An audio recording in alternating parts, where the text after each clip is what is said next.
Okay. Okay. Sabah everybody. Sabah everybody. Hope you're doing well. Welcome back. Welcome back to another episode of Saturday Morning with Tech. Episode 86 today, which is a very nice. We're starting to get up there.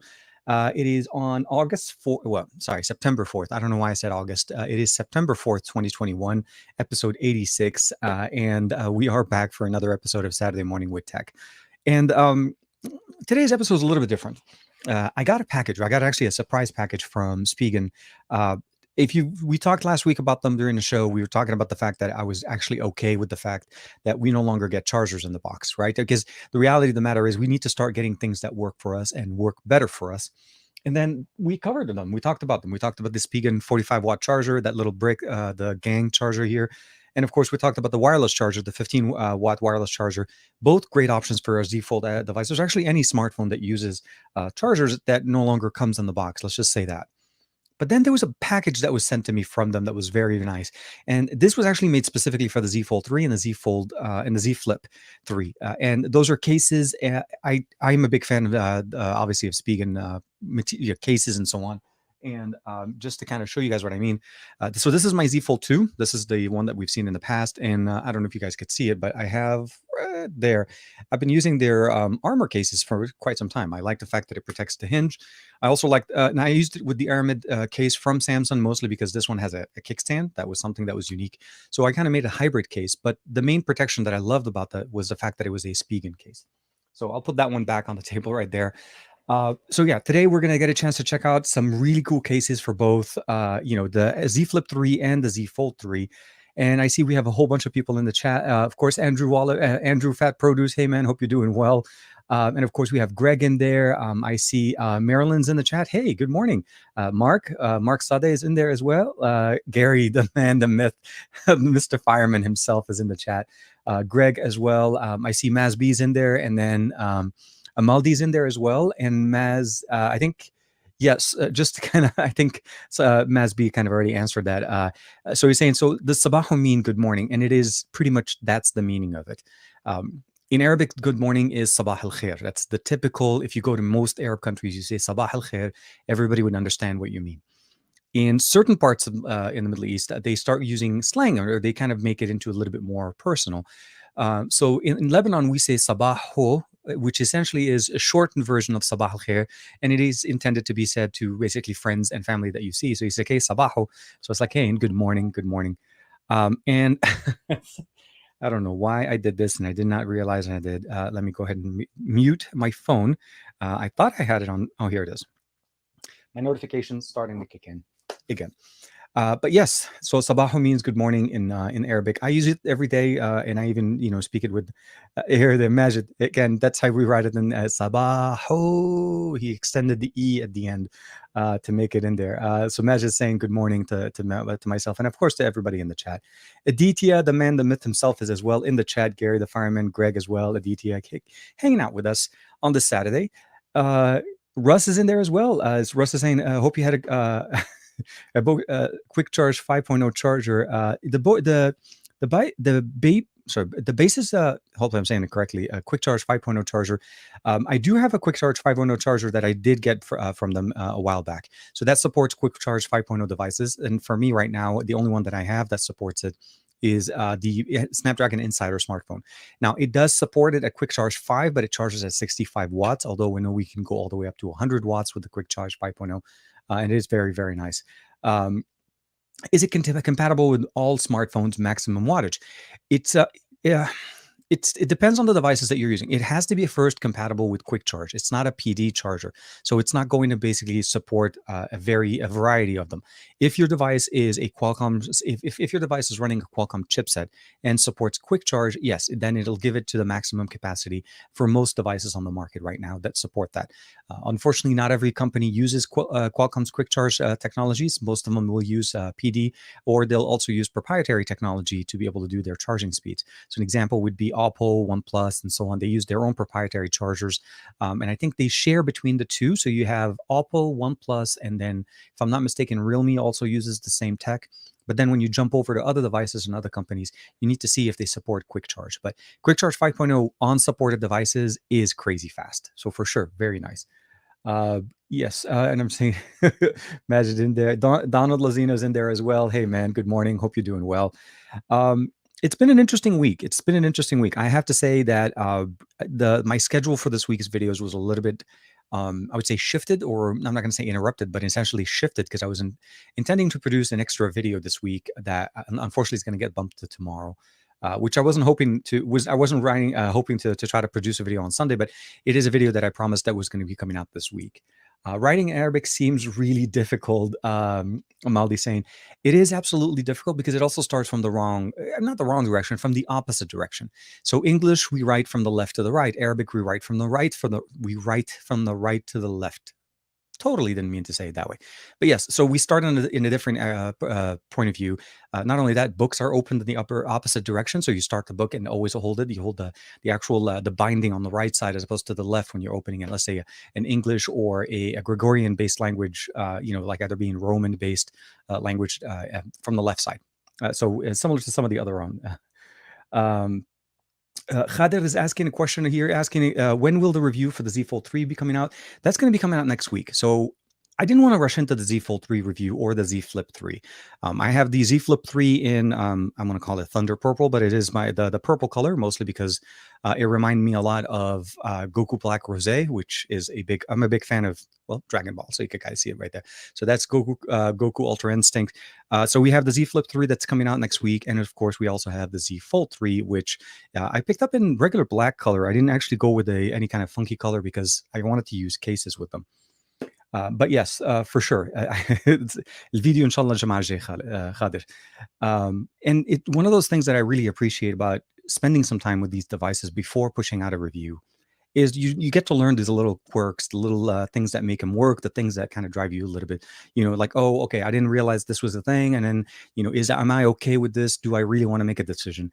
At the end of the day, my goal was to actually make a decision on which one I'm going to be sticking with.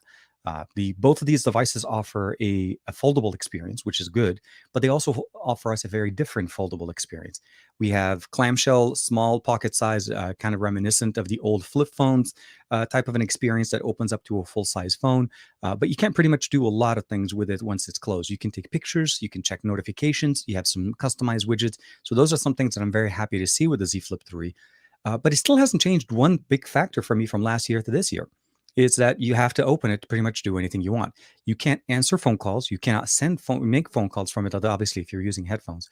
But unless, from the front panel, you cannot make phone calls. You can take pictures. You can respond. But here, if I want to make anything, I have to open it up. And for the most part, then it looks like a regular phone.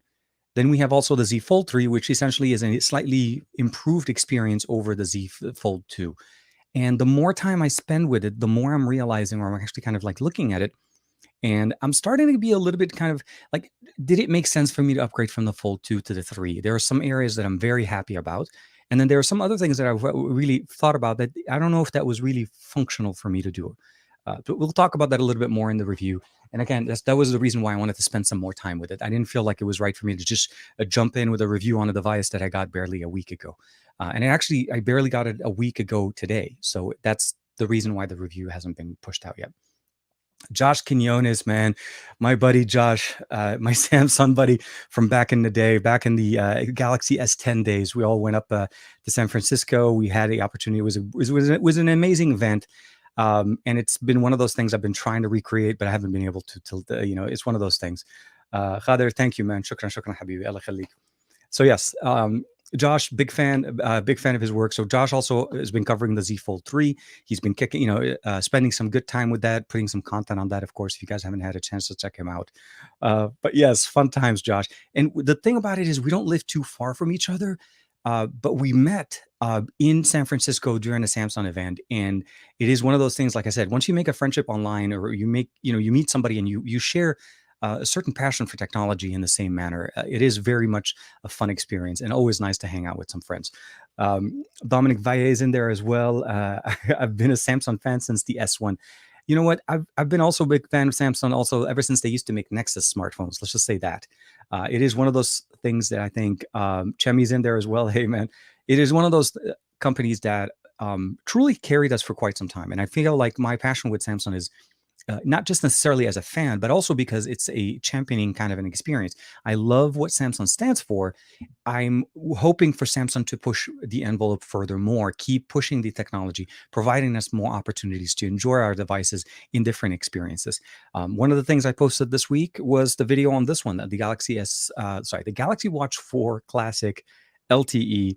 It is by far one of those things that I feel like you got to check them out and see basically how Android Wear or Wear 3.0 is running on a Samsung watch. So I'll have to say this. The experience, although still very much a Samsung experience, meaning a Tizen or a One UI experience on a watch, having Android Wear in the background opened up so many things for me. And by far, one of my only things that I have to say that so since the beginning of the year, as you guys know, when I purchased the Tesla, it's like one of my favorite toys as well. But one of the things that drove me crazy is I couldn't use Samsung watches to control my car. The app that I like to use is Wear for Tesla, and it is an Android Wear app. It does not work on Tizen. It was never developed for that. So to this day, before with the Galaxy Watch 3 and prior generations, I couldn't use that. And once I was able to install it on this watch, it just truly changed my experience and my appreciation for what Samsung's doing. I like the new tech. I like the new sensors that they're adding, the fitness trackers, and so on. I'm a little bit on the fence regarding battery life. Battery life is not so awesome, especially if you're using LTE, which is what I have. And of course, if you're shifting it or going into the next level and you want to basically use this as your daily smartwatch, there are some caveats that you need to kind of work with. But again, the fact of the matter is, it is the best that Samsung has to offer to date. No Google Assistant, which is one of my only things that I feel like would probably be driving me back to the TicWatch 3 Pro. Not that this watch is not good, it's just I use the Assistant all the time, and it is something that I use to automate things and run automations on my device, from my device for my home or things around the house. And those are things that I really need, especially since I like to use Tasker, which has some hooks and plugins that you can actually use to be able to run off the Assistant so you can set up certain scenarios through it. And I can't do that with Bixby. So it's, again, one of those things you have to kind of keep working on that. Let me see here. I think we're maybe a couple of steps behind. Yes, they're definitely, yeah. So Josh is, of course, yes. Samsung's doing big things, of course. It is Samsung. I mean, that's typically what they do. Um,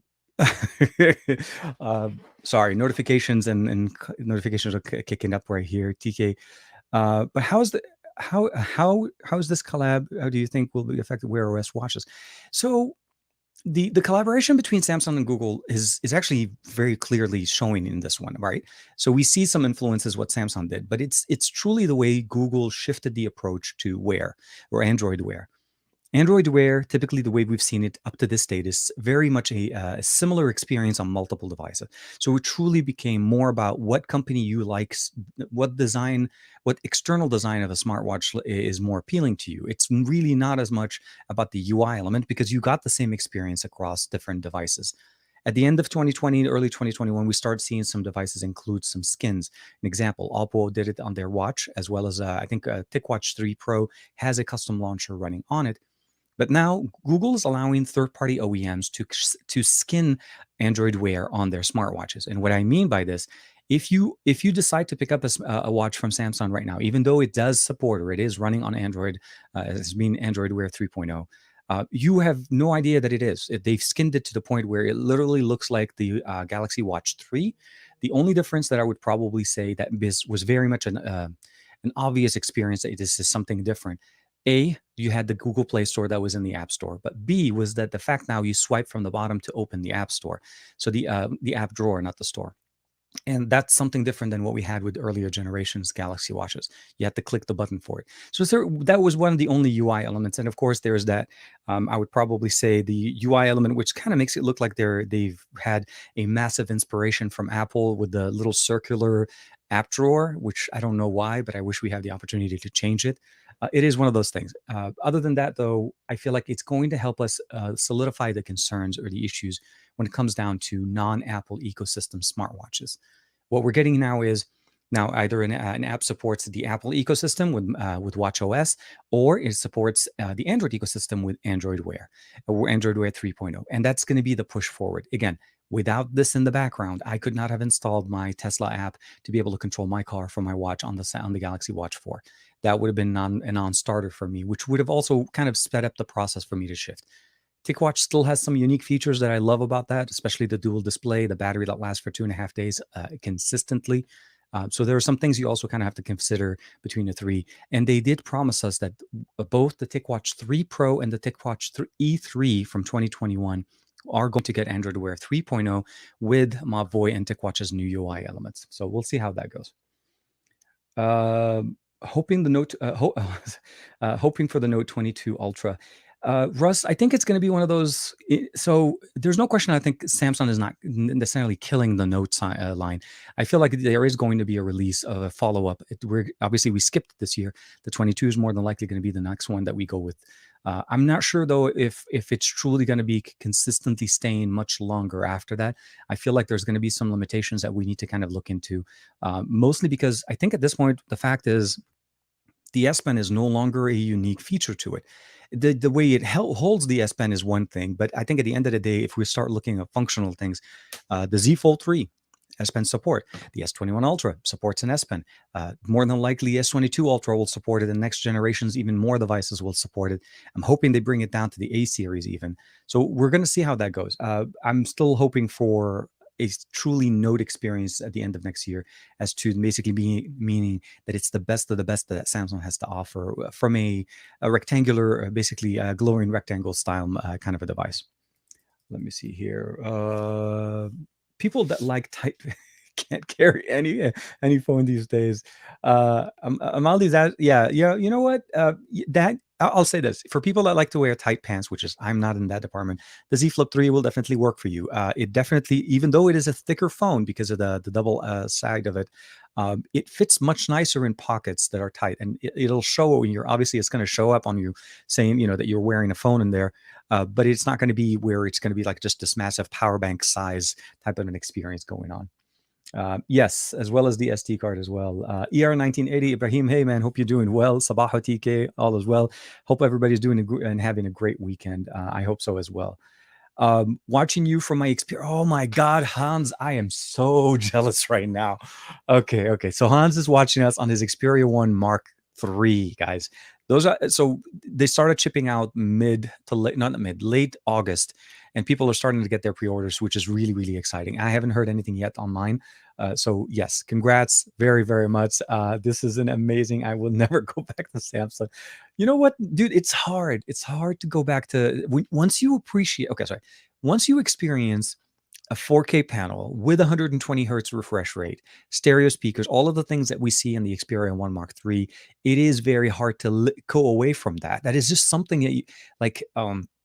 It's like suddenly you're seeing things much better, and then you realize that a lot of other companies are providing you a slightly different experience. Again, if you can move into an Xperia 1 Mark III, absolutely kudos, hands down, no question about it. It is a massive improvement over last year, and the 4K 120 is beautiful. That's just I don't mind being called a fanboy at this point. Hashtag TK fanboy, Sony all around. But it is something that we have to appreciate. There is options and opportunities for us to enjoy. The headphone jack, speakers, and all of that. The Xperia 1 Mark III just is crazy good. Let's see real quick. Grounded Tech, Dan is in there. Razer software updating now, and I can't hear anything. Oh my God, just read my lips, Dan. No, Dan, Grounded Tech, one of our favorite guys as well. Hope you're doing well. I have the Mark III as well. Oh, CM, hey man, I haven't had Sony since the first Xperia. Camera not as good as I thought it would be. I think so. With the camera experience, you have to remember this is really heavily focusing on better optics than post-processing. There's a different experience when it comes to the cameras on the Xperia 1 Mark III. If you're, especially when you're looking at also color science, right? You're shifting from one company to another. Regardless of where you came from, this is a different experience. So it's hard. It's like for people that appreciate the color science of what Samsung does with the saturation levels, that it's hard for you to jump over other ones. So what I would probably say is experiment a little bit with the camera applications. You have two different ones. The Camera Pro on auto mode is actually pretty decent, and I feel like it's a much better camera than using the standard, the simple mode. I think they call it the simple or the easy mode inside of the Camera Pro application. So I would recommend you going in there, and then other than that, just utilize the camera, play a little bit more with the camera settings.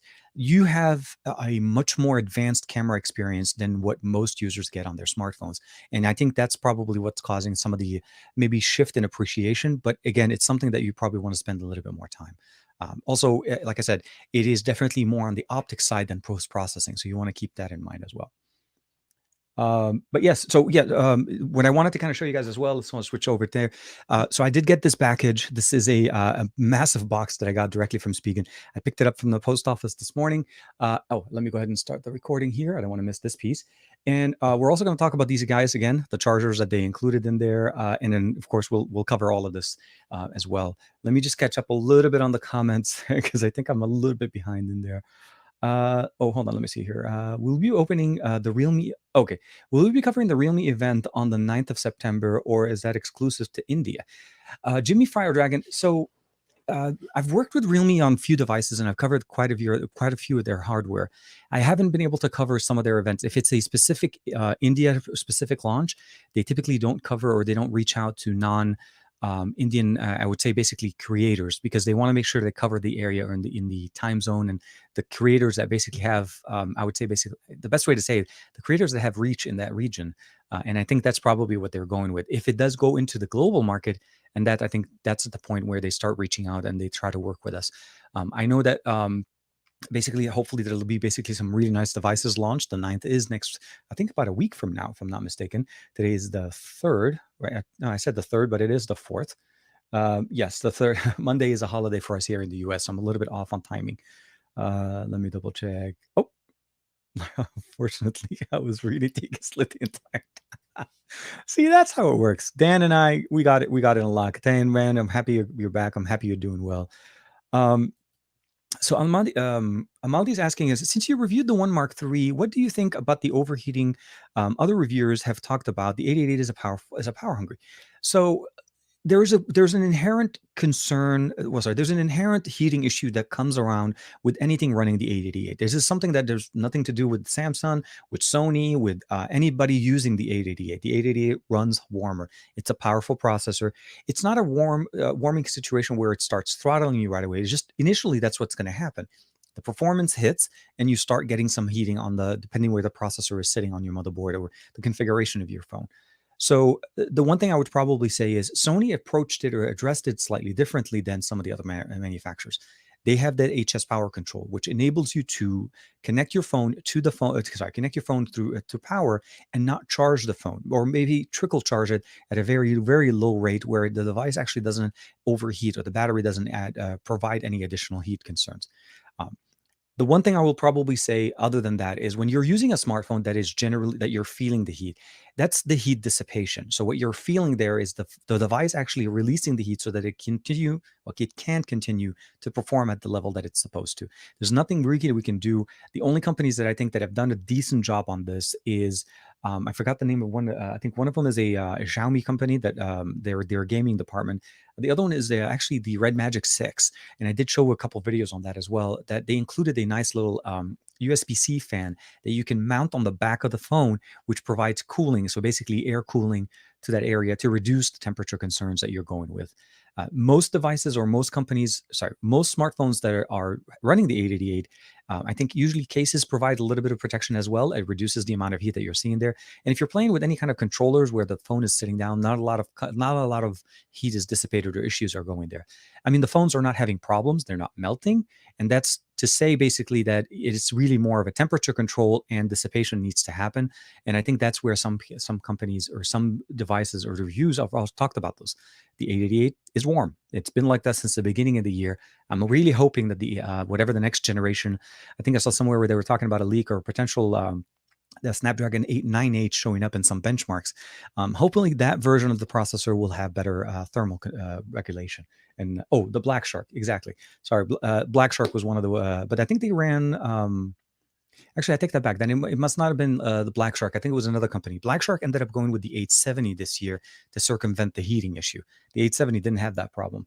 I want to say, yeah, it's one of those. I don't remember the name of the company.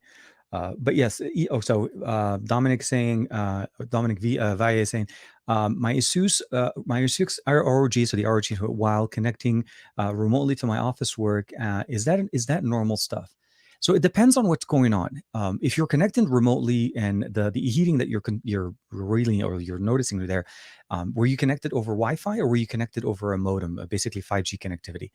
Because that could also be the connectivity back and forth. You're consistently running at high brightness on the display, and you're doing a lot more computational processes in the background. So that's probably what's attributing to the processor running higher than normal performance.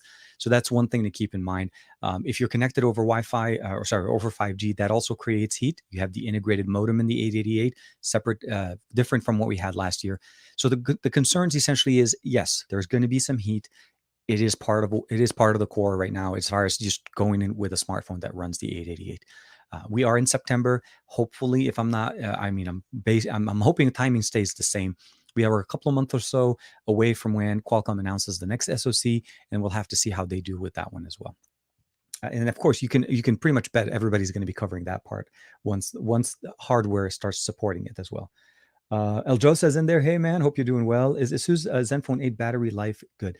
From what I've heard, yes. Now I don't personally have it. My buddy Josh has one, and he's been very happy with the battery performance on it. So, from what I've heard, it's not a bad experience. It is obviously going to get more of a personal experience based on how your usage is going to be, how your connectivity is, how is the signal strength in your area. So there's a few factors that battery life is affected by, but I feel like a lot of people don't cover that part. A big part of your battery life is going to be dictated, especially if you're not on Wi-Fi, but on your modem and how often your phone needs to stay awake to catch a better signal, or if it loses signal, to catch signal again. Those things cause the phone not to go to deep sleep, and when it doesn't do that, it obviously eats up more battery. So it changes it a little bit. Jimmy Fire said it was on GSM Arena that did the article on on Vivo phone being spotted running the 898. I got I got a 72p on the high score, and about 1800 1900 on the multi score. Like, whoa, okay. You know what? It's still early. It's still early, and I'm sure. So here, there's no question that these numbers obviously are based on a device, probably a testing device under embargo or something like that. Somebody forgot and they downloaded an app and installed it and ran a benchmark and forgot to disable certain things. It happens. It's not unlikely.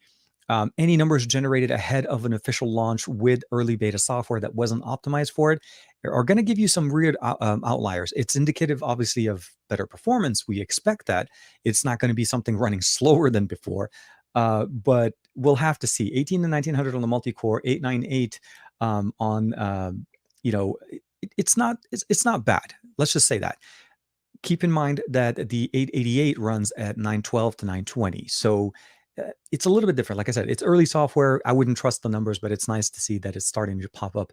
And hopefully they stick with the 898. I mean, again, they went from the 865 to the 888 as opposed to the 870. Well, they did keep the 870, but you know what I mean? The numbering scheme seems to be shifting.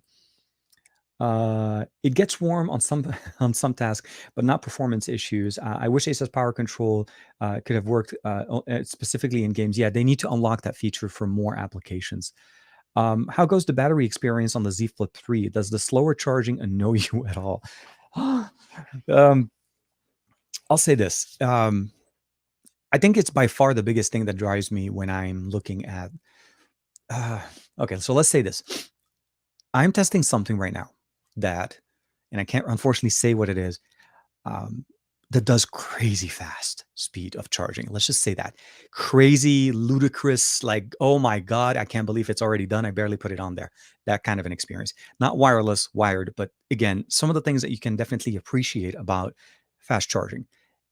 With all of that tech, when I get the Flip and then Z Fold, both charge at a much slower charge rate. This is like the biggest shift that I ever had for me was when I shifted down from the S20 Ultra to the S21, and I lost from 45 to 25.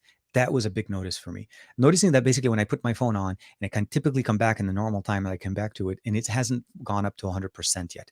The phone wasn't empty, so it's not like I'm charging it from 0 to 100, but it still charges a much lower rate.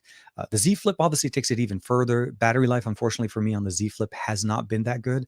I I would probably say is by the end of the day, I had to actually put it on the charger before going to sleep so that it doesn't die overnight. It's one of those devices that I feel like the 5G connectivity on this with the 120 hertz display are not very optimized with the 888. So you really have to kind of look at it as the combo, right? Power hungry SoC that runs warm. You have a 5G modem that runs power hungry as well. It runs more battery juice from there. And of course, lastly, a higher refresh rate display. Even though it's 1080p, we're looking at a higher 120 frames per second refresh rate. It's bound to basically, drain the battery much faster. It's just bound to happen. So, in my recommendation, I think for most people, realistically, unless there are certain cases that you really need to have that 5G signal for some reason, I would recommend you turning off 5G on the Z Flip 3 and the Z Flip 3.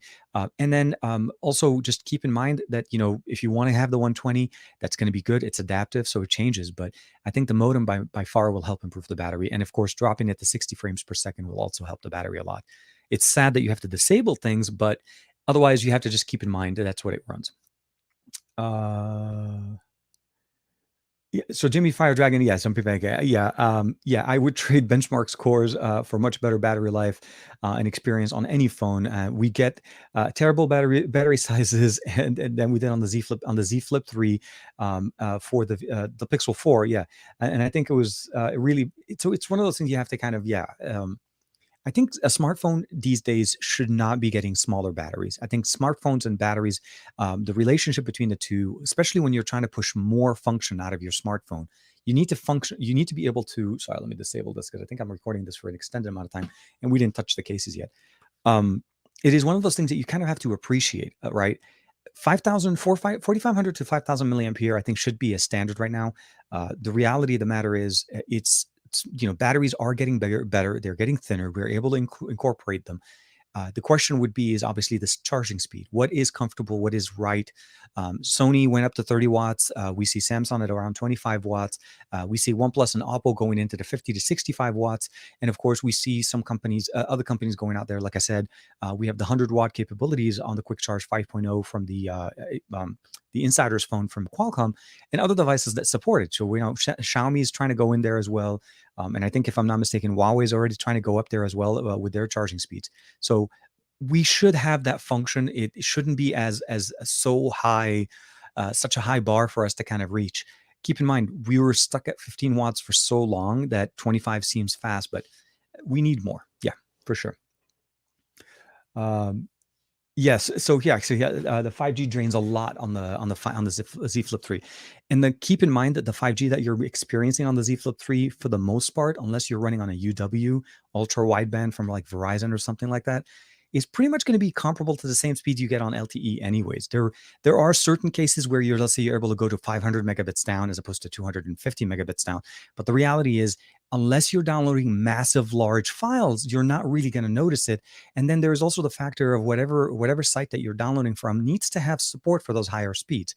And most of them don't. It actually probably capped around 10 to 15 megabits down anyways. So the reality is you're not missing much.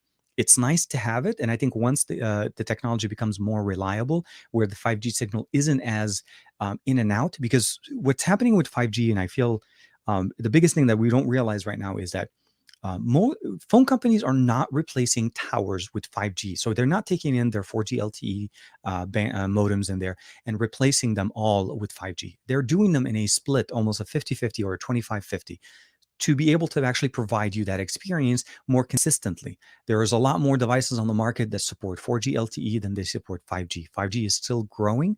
So what happens essentially is that in certain areas, your phone that's trying to stay on that 5G connection bounces back to 4G LTE and then tries to look for that 5G and keeps going back and forth, back and forth, and back and forth. We're not at the point where 5G is all around for that to be the function that we need. It's just, that's the problem right now. And once we get to that level where we have dedicated towers made specifically for 5G, we're going to see a better battery life at that point. We had the same problem with 4G LTE when it first came out. Battery drain was massive. A lot of people were having problems turning it off and doing things. It is going to get better even on this device. It's time. And right now, unfortunately, the Z Flip 3 does need to have that function. You have the ability of disabling it. Let's say that. Can you shut down? Can you shut the 5G off on Verizon's versions? It's in the settings tab, and you just need to go in there and change the connection type down to 4G LTE. It disables the 5G.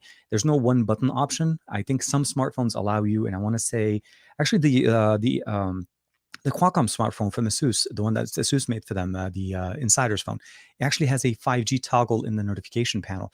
So what it does essentially is it switches you from there's a different selection in the settings tab, and then what essentially says 2G, 3G, 4G, and 5G, and that's the connection that's the selection that's already pre-made out of the box. You just need to check the one that's right under it. It says 2G, 3G, 4G, and then disables the ability of going to 5G, and that will save you some power. So yeah, it should be available even on Verizon's variant. The main difference, though, you want to keep in mind, Verizon does have different hardware. Devices that are sold under Verizon's name, specifically even with Samsung and third parties, when they support ultra wideband, not just the standard Verizon sub 6, there's a different modem in there. But the standard Verizon sub 6, you should be able to disable that yourself. Yeah. Why do Samsung produce? Okay, so Mark is asking a question here. Why does Samsung produce slower phones of the same version for different parts of the world? I think it's marketing, and it also is region depending on what the regions are. I guess what. Sorry, let me say that. They are producing content. They're producing devices specifically for regions. It's different than producing one device for all regions. Their flagship devices, so the S series and the Note series and the Flip series and the Z series, they typically produce them to be more compatible with everybody because that's just the higher end. When you're looking at devices that are more affordable, you need to make them more specifically targeted to the market that they're going to be in. If a market that they're basically releasing a smartphone in there does not have 5G, they're going to sell more if they sell it with 4G LTE. If they sell it for this specific market, they may require to have certain features by the local areas that are not necessarily needed in others. So, as an international brand, and it's not just purely to Samsung, LG used to do the exact same situation when they were still in the mobile device business. They would release the same phone, but the same phone under the same name is sold with different configurations depending on what part of the world you are. It's targeted marketing and targeted specs for that market. And I feel like it's something they deem needed based on their sales and their local PR and research departments that they've done work with. It doesn't change the device, but I can understand what you mean. It's like you watch a video on a phone and they're like, well, wait a minute. Oh, that's the US model. It has this, this, and this. If I'm not mistaken, I think OnePlus did the same thing with the OnePlus 9. In the US, they gave us wireless charging, but I think in India, it does not have that. So it is very much basically a user based on the experience that they're trying to give everybody. So Jason, hold on, let me see if I can show you here on the Z Flip on my end. So when we go into the settings, so no, not data usage here. Sorry, you go under mobile data here. Where is it? Okay, why am I not seeing it on my end? No, hold on. I know I saw it. Airplane. I'm in the wrong section. Sound here. Airplane mode. Hold on. I think I just need to look for it. Here, connections. Next tab, more. Mobile hotspots. No, where is it? I mean, it was here before. I mean, sorry, 1 second, guys. I need to bring that up here. Here. Oh, here, APN. It was in the settings. I don't know. Did they just push an update? 1 second. Wi-Fi, Bluetooth, NFC, airplane, data usage. That's regular. Oh, you know what? Disable Wi-Fi. Maybe that's my problem. More connections. Okay, you know what? I don't know why I can't seem to look for it. It's like it was one of the settings in there. Secure Android share. Hold on, I have to look for it. I don't know why it's just something that's driving me. I saw it and I was able to disable it. Wi-Fi, Bluetooth, NFC, airplane, data usage, mobile. So mobile hotspot and tethering, that's one thing, but that's not the option. More connection takes me to nearby share VPN. That's not what I need. Where is SIM? Where is SIM configuration? We used to have the ability of seeing that here. SIM, uh, SIM card status, network. Oh, okay. I'll have to post. I'll post a picture for you. I know it was there. I was disabling it before. I don't know why it's not showing up on my end, but I think it's because I switched. Okay, we'll have to bring it up. Ian James is asking, can I ask us the new Z Flip 3? Should I be scared of accidentally nail prints on the screen? Have you? Okay, I have the white one pre-order taken forever. Um, the one thing I would probably say is you probably don't have to worry too much about it. The glass on this is actually much better than what we've seen in the past, and the reason I say behind that is, and sorry, let me do this real quick. Now I know what happened. I think it's because I switched SIMs. And I was switching a SIM card from one device to the other. So let me just do this real quick as we're doing it live. So the glass on the Z Flip 3 and the Z Fold 3 are much stronger than what we've had in the past. The devices that we actually we used to have with the glass, but from before was I would not going to say not as rugged, but it just wasn't as fingerprint prone. Protectant of our fingernails on it. So no, I'm not going to say that this is going to be something that's going to be an issue for you. If it does end up becoming an issue, since I've seen some issues with, I think I forgot what is it called. I think some companies were saying that the pen was starting to dig into it.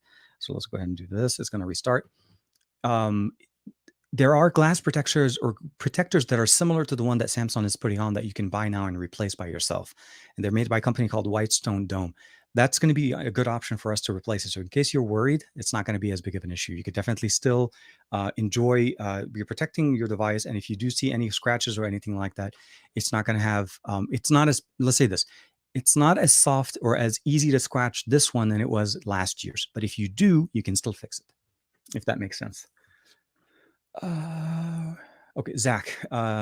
Zach saying, I ordered the Z Fold 3 on the 31st. Estimated delivery is, oh, wow, the 21st. Anyone ordered after release has got a far away delivery date, but then got it sooner. I think the reason behind that is because of the number of pre-orders that were put in. I think it depended on when you picked it up. I'm assuming you ordered it directly from Samsung. You may end up having a better luck picking it up from, let's say, unless you need to get an unlocked model, you could probably check your local phone company, the local, your whatever company that you're using for your service. They may end up having better stock and also better deals for trade-ins with like buy one, get one free, or even buy one, get one for 50% off. Let me see here. Okay, I wanted to kind of show you guys that little setting that I saw, and I'll give it a second. I need to wait for it to finish. So we have 5G right there. Okay, we're going to give it a second. So yeah, here it is, mobile networks. Okay. So what I was talking to you guys before here, I don't know if you can, do apologize. It is definitely very. So when you're looking at your smartphone, when you set it up, these are the configurations that you're able to look at. You'll see there's one that's selected, which is 5G, LTE, 3G, and 2G. If you want to disable 5G, you could just disable that by going to the section here where it says LTE, 3G, and 2G. LTE is really 4G LTE, and that's going to be under the settings. So to get to that page, by the way, it's under connections, right in that page, right under mobile networks. You can see it right there, and it doesn't show up unless you have a SIM card that's already in the phone. I switched the SIM card between this one and the Z Fold because I've been making more calls from that one. So yeah, very simple, very easy to turn off. You should have that option in there to be able to just use LTE, and that would be your 4G connectivity. Some smartphones usually call it 4G, but essentially it is LTE. But yeah, hopefully that helps your question, Ian. Make sure to check out Whitestone Dome Glass. Their glass or their solution is very close to the one that Samsung has on their phones, and it is a much cheaper price to be able to replace it yourself than to take it into a Samsung store. It's also very easy to remove. I think Josh, if Josh is still in the chat, he removed his on the Z Fold 3 and replaced it with theirs, and it's called I think it's called the Whitestone Dome Silk is the name of the brand. Let me double check here.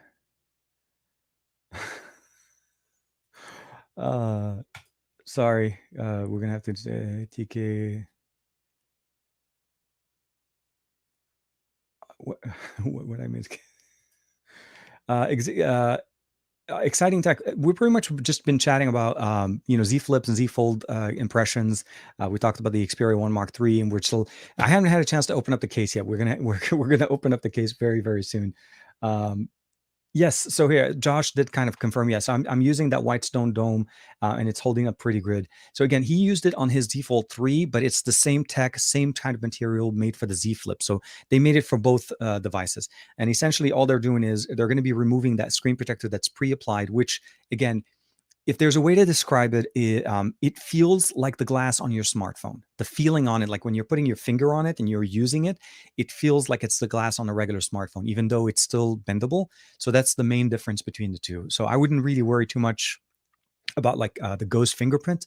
I did have that problem last year with the Z Flip when we first got that one. After literally a week of using it, I started seeing shadow little scratches, and it was primarily from my fingernails. And I was not like I was digging into it, but it's just doing those swipes. There's that little part that your finger kind of touches it, so you see those. I haven't been having those on mine, so that should be pretty good. Sorry. Getting notifications for the first time, and everything kind of just hits up at the same time. Let me just do this here. I do have it on Vibe, and yes, sorry, I'll go ahead and put that on the table. Justin saying is I bought the Z Flip 3 and I kept my Z Fold 2 because I think the Flip is a much better improvement. Totally agree. If we just do a straight comparison over generation from the 2 to the 3, especially if you have the Z Flip, if you or your original recommendation or the phone that you have is the 2, not the first one from the Fold, there definitely is much more improvements done on this. The bigger display, the cameras, the obviously the 5G connectivity, but also the difference in display as far as using 120 hertz refresh rate over what we got last year. There's a lot of things, and then to top it off, guys, stereo speakers. Finally, the Z Flip, the first one, did not even have stereo speakers, and I think that's one of those things you want to keep in mind. But just kind of like to reiterate, just by reinserting my SIM card into this, the phone started to warm up because the 888 is running the modem to update and do a whole bunch of different things. So it is part of the core. So if you really want to be able to save some battery life, I think the Z Flip 3, 60 hertz with the 4G LTE will give you the best experience plus the longest battery at the same time. Zach saying I was actually better. It was actually better for me to order through Samsung over T-Mobile wasn't as good because my phone is about 2 years old, and that was. Oh, thanks for answering. Yes, so it depends on the experience. You're right. Your Samsung sometimes maybe even better. Depends on if you're able to register ahead of time. You're able to get that extra money. There's a few things that Samsung was able to do for you. I feel like that was a better deal. But when I looked it up, I think at one point I was thinking of trading in one of my LGs, and then I saw the price that Samsung was offering about like $350, but then T-Mobile was offering me about like 500. That was primarily the reason why I said look around and see if there are other options. But yeah, do whatever works best for you. And I feel like yeah, hopefully so let's say this. With the pre-orders, they were originally supposed to come out on the 27th. So we were anticipating to get our devices on the 27th. I got my Z Fold 3 on the 26th, and I thought some people got it even on the 24th. So depending on how production goes in for them, they may be sending it to you sooner, but the projected date is still far. Maybe that's the best, the one thing to look at it. Let me double check here. What do you think about the new Moto Edge 2021? I think I saw Motorola. I haven't had a chance. Unfortunately, I haven't been able to play with any Motorola devices for some time. I like what they're trying to do. I feel like I also want to try the Ready for desktop experience that they offer. But I feel like still like Motorola's not really doing anything to basically I don't know. It's like how to break out from the mold that they're basically set themselves in. So although it's a great smartphone, we're probably not going to be covering a lot of it. We're not going to hear much about it beyond a certain aspect. And I think that's the biggest concern, the biggest drawback that's going on. It's like what we saw with HTC. We saw a lot of devices being released, a lot of new things being released, and at some point, just coverage is not as much. It's like after a week or so, Motorola devices, for the most part, don't get much coverage because it's harder to break back into the market that they used to dominate so much in. I think they're more affordable price point devices. They definitely do much more Android One devices. So it's a little bit hard when they hit some of those high end flagship devices. So it is definitely very nice to see, and hopefully I'll be able to get my hands on one. And if I do, I'll definitely try to put some coverage for it. But it is nice to see that they're still doing devices. Let's just say that. but I want them to include the Ready for feature on more devices. They're limiting it to a very select few devices, which for me makes me feel like you would do much better to provide that to more people than it is for you to limit it to very expensive phones that typically don't sell as well. You know what I mean? Like, it's a feature that you want it to be successful, but you're limiting it to a phone that typically doesn't sell as much as your mid-range and your more affordable brands or models, of course. Speak on IBD. Did you get? Oh, okay. I didn't see that one there. Da, da, da. The Tom Brown edition of the Fold and Flip looks nice. Yes, they definitely look very nice. But aesthetics, realistically, once you put a case on any phone, it really changes. I don't understand the price increase so much. I mean, obviously, the tax that comes with it, because it's a Tom Brown, you're getting the label, you're getting the name recognition. But it is a very limited, very, very much unique experience for whomever wants to buy that. I love the fact that they make super expensive models. This is kind of like the Porsche design that we saw with Huawei, and then what we see also with Honors. We used to see with Honor in the past. But the reality of the matter is those devices will sell in very, very small numbers. And even then, for the most part, I don't know if they're truly a good investment, because if you do buy a phone, let's say the Tom Brown edition, and a year later you want to upgrade, I'm not saying you're going to do that, or even 2 years down the road, that $4,000, $3,000 phone will trade in at the same value as the phone that was sold for $1,000 or $1,800. So you have to kind of keep in mind, you're buying these phones to keep. Let's just say that. Is the SD card dead from flagship smartphone other than Sony right now? And unfortunately, yes. With the exception of Sony, no other manufacturer makes flagship devices with an SD card. It's still included in the phone. And it is one of those things. I feel like LG and Sony were the last two companies that were carrying it. And I really hope that Sony just sticks to their guns and stays with that feature, because the reality of the matter is it's a very much a unique feature now. And when you deal with a lot of data, when you hold a lot of data on your smartphone, you're using your smartphone as your daily computing powerhouse in your pocket. You need to have storage capabilities. There are options on the market that you can use, but nothing still replaces the convenience of having internal storage built into your smartphone, meaning an SD card that you can insert to the phone and you can put your content on it, meaning offload those images and videos and media libraries that you typically don't access all the time from the main storage to the external storage or the expandable storage, allowing your phone to run faster and less bogged down as time goes on. The problem with, I feel like, is this is now such a feature that is, I think for the most part, seriously, once Sony drops it, that there's going to be basically that was the end of it. It's almost like the headphone jack. Very few smartphones that are considered flagships even have them. Sony is the only one for the most part. And I think it's hard to kind of justify not having them. And but like, again, Asus included it in the ROG Phone 5 with a quad DAC, so they brought it back after a year of not having it.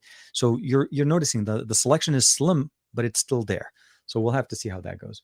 I like this one. Petition to to revive the SD card slot. I absolutely with you. Um, Huawei Porsche design were top of the line specs wise. Yes, they definitely pushed the specification. It wasn't exactly the same. The Tom Brown I'm talking about, the Z Flip, was primarily what I meant to say is it's for the most part a special edition, but it is not that different hardware wise. Where Huawei, you're right, the Porsche design were definitely a different experience. But what I was also kind of pointing to is that, brands, it's one of those things I appreciated that brands do provide us a higher experience. That comment wasn't really relating over to Huawei. It was more to that they produced higher end or limited edition models. That's what I was trying to prove. I don't understand it. Why? Because Samsung sells storage devices. Why can't they make great SD cards? I think they can. They can do it. Maybe just don't want to. It is pretty much a marketing. I really feel like it's more of a marketing approach that they're looking into it. What they did is when they removed the SD card from the S20 series and the S21 Ultra from the S21 Ultra, the 20 Ultra to the S21 Ultra, they changed their pricing marketing or their marketing approach to the difference between the 126, the 256, and the 512.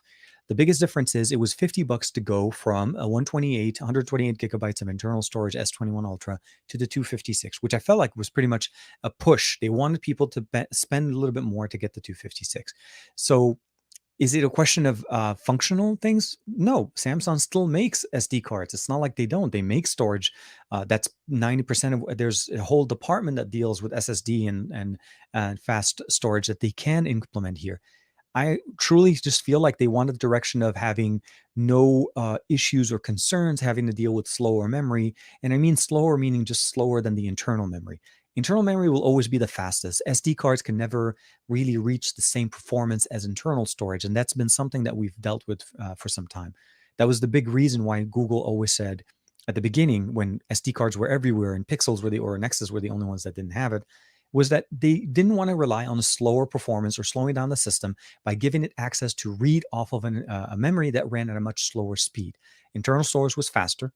There was also the limitation of I think the licensing of the SD card was not done specifically as easy. So removing a feature for a company drops a couple of things. A, paying the licensing fee to use it. B, also removes the function of adding the additional hardware for it. Makes you heavily more invested into buying more or higher storage devices since you cannot expand them anymore. So we've lost removable batteries, we've lost removable storage, we're losing the headphone jack. There's a lot of different things going on. Uh, it's really kind of reminding me of that one phone that we saw that had no ports and no buttons, and everything was basically just a display with a phone that charges wirelessly, and everything is on the display. So it's very interesting. But it is very much a direction change for most companies. Sony, for the most part, is literally holding the fort for everybody right now. I have the Note 20 Ultra. I have the Note 20 Ultra. I've never had to use the SD card, and I have a lot of high quality videos and pics, well over 100 apps. So yes, don't get me wrong. Depending on the storage that you get, you may be perfectly fine with what you have. That's not the main benefit that we're looking at. It's the function of, and I'll explain this short right now. If you started your phone fresh, that's one way of looking at it. You probably don't have a lot. I typically have, well, let me take that back. There's really not as much about what I do. It's the flexibility and the function of it.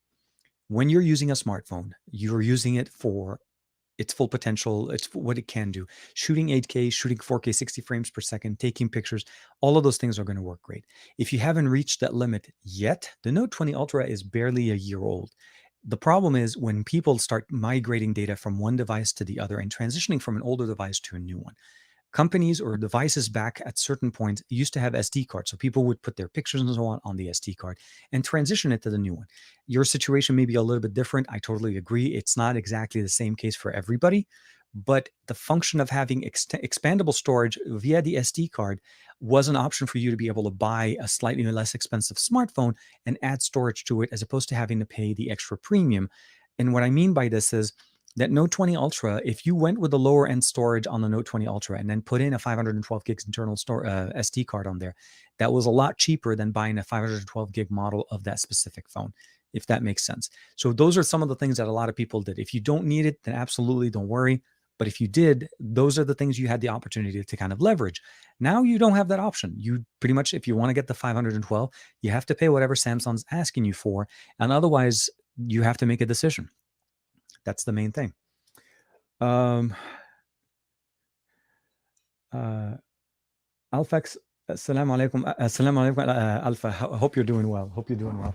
Naam, habibi.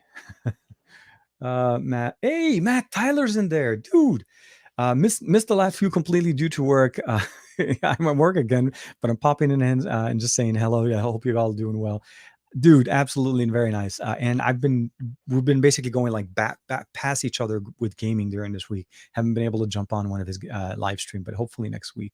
Bought a Z Flip 3 and loving it. A lot of people are joining you, man. It's a very, very nicely improved device. Let me see here. I think we probably want I probably want to jump on and see if we can do the real quick the unboxing. Sony last flagship with almost everything other than a mid-range and a budget phone. You know what? Keep in mind, Sony does release the Xperia 10. I feel like the 10 is really more of their mid-range devices if you really kind of consider the architecture. So the 1 and the 5 are pretty much on the higher echelon there. And then when you go into the 10, they're going to be there. And I'm hoping for them to release maybe another compact. Maybe that will happen. But yeah, you're right. They're not very, at least I haven't seen a lot of their releases in that market on the lower end. they're really focusing on what's their bread and butter, and the Xperia 1 and the Xperia 5 and the helicopter above me is going to be the experience that they're shooting for. They advertise 8K, but they give you 128 base storage. Really changes my opinion. It is. You're right. It's like saying your car can go 100 miles an hour in 5 seconds, but then they give you a gas tank that only lasts you 50 miles for that 100 miles. You're right. It is one of those things you have to kind of keep in mind. It is at the end of the day, it's a challenge. It's a challenge. Let's just say that. Okay, so let's do this, guys. I do want to. Matt Tyler's in the chat, man. Always, we have Aditya and Matt as our obviously our blessed moderators on the channel as well. I just use Cloud instead of SD. You know what? Actually, you're right. Cloud storage definitely works great as long as you're okay with what they offer. Keep in mind resolution and original content and how easy it is to access. It may sound like I'm actually arguing, and I'm not trying. I'm just for options. I'm for function and option for consumers so that you have a better solution at the end of the day. Samsung, sorry, not Samsung. Google did a big change this year, which, for the most part, if you use cloud storage with Google and you use their free service, you're realizing that they're no longer backing up at original quality. It is at high quality or HD quality, which means if you shot that 4K video, it is at 1080p backed up. If you shot that 8K video, it's uploaded again at 1080p. Not that there's an issue there, but if you intended to shoot an 8K video and you shot a 4K 60 frames per second video and you're leveraging cloud storage, just make sure that you have the right service. And of course, if there are any charges, of course, or anything that goes on with that as well. Yeah, grounded tech. Here, man. Yes, Matt Tyler, a Call of Duty god, man, not a pro. He's a god. When it comes down to it, it is one of those crazy things. Okay, guys, I do want to do this unboxing of these cases. Again, Spigen absolutely blowing it out of the water. I am going to hydrate. Where we shot 1 straight hour of me not even trying to drink water. Android. Oh man, I love that one. Okay, hold on. We got to see this one as well. Android equals options. Apple, not so much. It is a very much, that is a very true statement. That's one of the biggest reasons why at the beginning, when I first started looking, when I was leaving Symbian, when I'm leaving BlackBerry OS, my first generation started working with Android per se around the Nexus 1, was because I started to look at what did my iPhone 3, I think was it 3 or the 3GS, was it capable of doing, and what I was able to do with Android.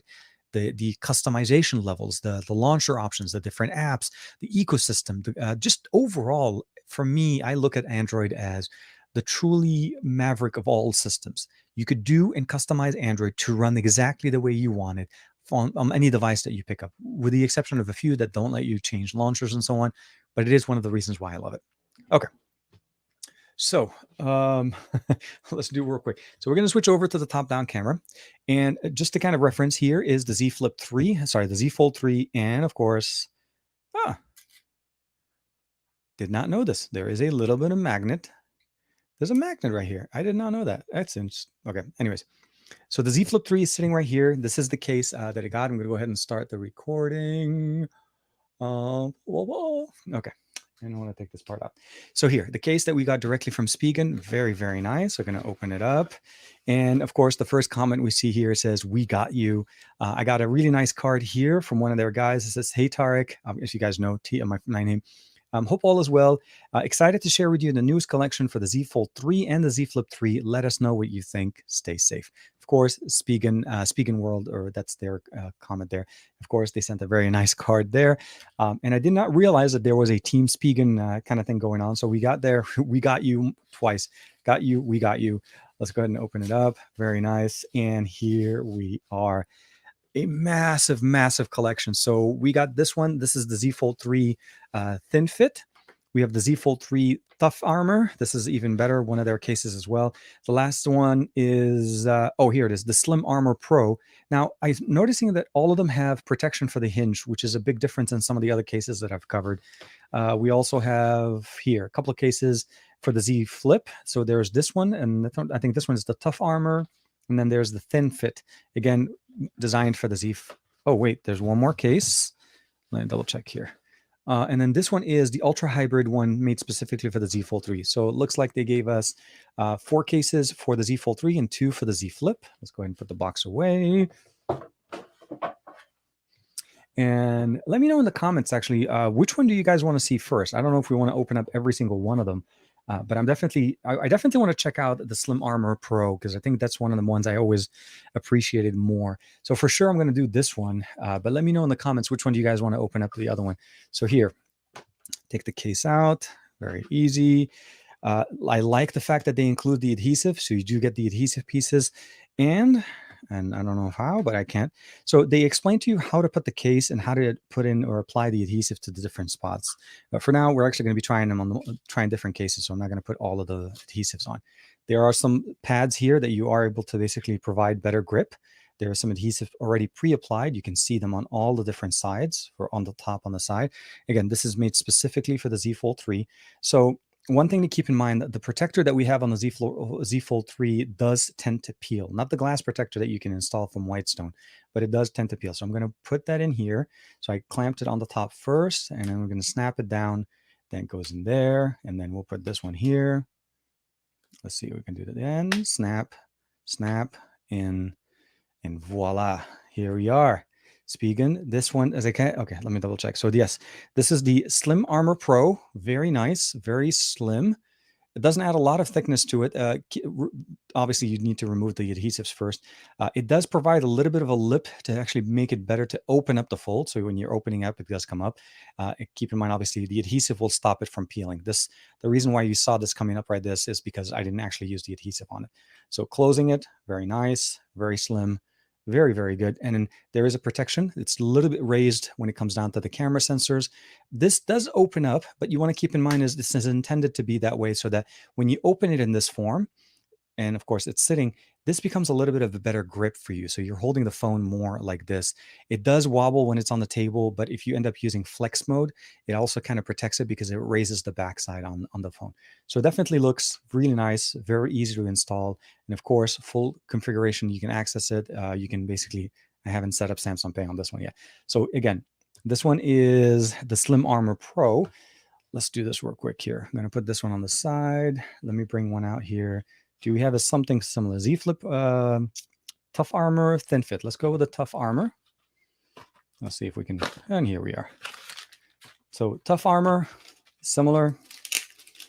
And I'm going to actually make a full video on this. I don't want to have you guys obviously just wait with me to do a case review on everything. But sure, here. So this one actually is a 2-piece. There is an adhesive, one here, one there, and they do say the word remove. So obviously you're supposed to remove it. And there is, it seems like it's a cover. Okay, so there's more adhesive on the side as well as on the top. But what I like about it is it does provide that hinge protection. That's one of those things you always want to protect on your smartphone, especially foldables. So for this one, you have to clamp it on one side. You go in from the easier one, the thicker part, and you clip the 1, 2, and then here. You just slide it in. And at this point, the phone is perfectly flat when you put it on the table. But then when you close it, you get that nice protection on the side. So you get the functional options here. It does cover everything. There's a little bit of a lip. You can see the dual tone, the camera, the display. Obviously, it still works perfectly fine. You can swipe. You can do whatever you want. And of course, when you open it, you have a much more ruggedized case experience here. You can, of course, access the buttons and everything. Nothing is covered there. Flipping it, closing it in one hand looks really good. So you're getting really good, very good cases directly from Spigen. One thing to keep in mind, there's links for all of these obviously in the description below to be able to check them out. But I want to say thank you very much to Spigen for not only hooking it up with an amazing gang 45-watt charger that supports Samsung devices with wireless, but of course, some kick-ass cases. And a video for that will be coming out very soon on the channel, of course. Okay, so hope you guys enjoyed that one. Again, one of those, one of the really nice ones as well. Let me see here. I think I may have been missing some more comments, but let's jump real quick. Oh, hey, Sam is in there. Hey, Sam, hope you're doing well, man. Aditya is in there. Grounded Tech. Geeky Nasim got in a little bit later, man. No, hope you're doing good. Hope you're doing well. So Russ is, okay, so I like that one. So Russ is saying, Tough Armor for me, and the VRS one feels the best, and they're the most rugged. Absolutely. Actually, VRS has been kicking it out of the park this year when it comes down to their designs. The cases not only are very nice, they're functional, but they have the option of having a kickstand for them, which I feel like it was even better. Even on the Z Flip, and I realize a lot of people were like, but TK, it has a built-in kickstand naturally. But the Z Flip with the kickstand from VRS makes it so much nicer because you can actually kind of set it up even higher on the configuration. And if, let's say, you're using the front-facing camera, you now have a much better angle than having it sitting down. You can actually almost have it all the way opened up. Every time I hold a phone like this, it kind of still kills me. I don't know if you guys realize this, but a lot of the younger generations now don't use phones from like the way we use them. Like they don't actually hold the phone to the ear. They'll actually hold it more on speakerphone because they're used to having the ability of doing video calls or just doing like, phone calls on speakerphones. So on the week, I think was it on Friday, we were walking and I gave my son my phone to talk. And then he would start the conversation this way and then finish up the conversation holding the phone like this as if there's a video.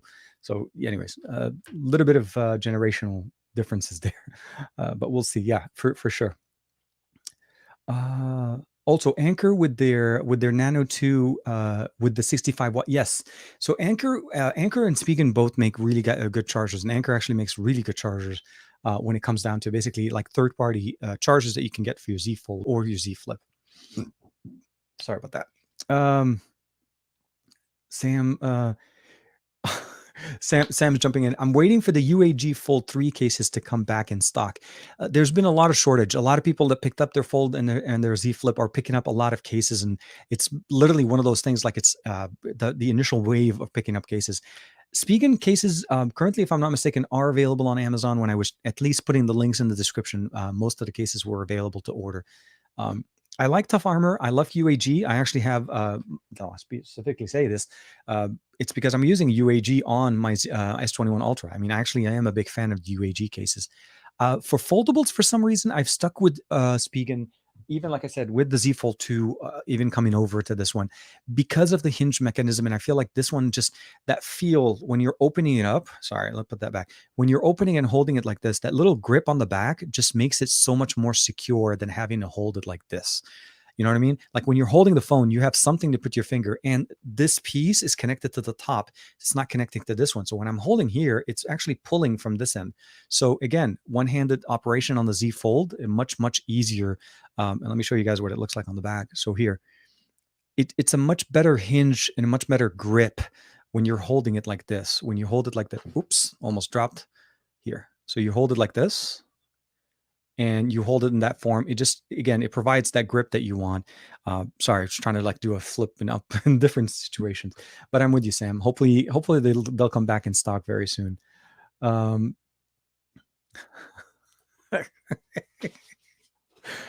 Speaking, Dan, how was the movie, man? I didn't catch the comment of that. I saw your tweet saying that you were about to sit down and watch the new Marvel movie, and I don't know if I saw another update after that. The carbon fiber UAG looks dope. Yes, UAG, seriously. And actually, I do have a UAG case. I did the video on the cases for the Z Flip, and I did have a UAG case that looks really nice on the Z Flip as well. It's definitely more of the ruggedized cases. These are rugged cases. Just keep in mind, they're definitely, there is a little bit of a thickness that is added to the phone, very minimal, but it is actually a two material. There's the hard plastic. Hopefully you guys can hear that. And then there's the rubber plastic that's actually closer to the phone. They do protect the phones, but I always want a case that protects the hinge. I feel like this is very much a necessity on any case that you pick up. If it doesn't protect the hinge, because if your phone drops, which I mean, I hate to kind of, well, so I saw a tweet from Coach. If you guys follow Coach over on Twitter, and he dropped his Z Fold 3, and it ended up landing on the front part of the display on the Z Fold 3, and it scratched around the glass protector, the plastic protector that was included. I also saw some other people that are dropping it. Again, these are devices that need to be protected, especially if they're falling. And if you don't have a case that protects this mechanism, this area in here, although it is ruggedized, it definitely needs the protection. And if you are going to be using it, obviously remove these adhesive pieces, clean up the phone, put them on, make sure that it sits correctly and it ties up so that in case of a fall, your device is protected. They're definitely more ruggedized as far as the smartphone. I think with both of the people that I saw that dropped their phones, neither one of them had a phone that was broken. It was more just a scratch or a scuff on the phone. Let's see what we have here. Oh, Chanxi. Okay, here it is. Okay, so let's see what I say. Chanxi was really good, actually. I didn't know what to expect. Good, fun, and different. Okay, I'm glad that you. I'm glad. Yes, I'm glad that you enjoyed that movie. TK does. That's a really thank you, Dominic. Appreciate it. Yes, so I'm glad that you enjoyed Chenchi, and I actually hopefully will be able to see it once it becomes available. It's a little bit more online version. Last night we watched Snake Eyes, the GI Joe movie. It was in early premiere access for the house.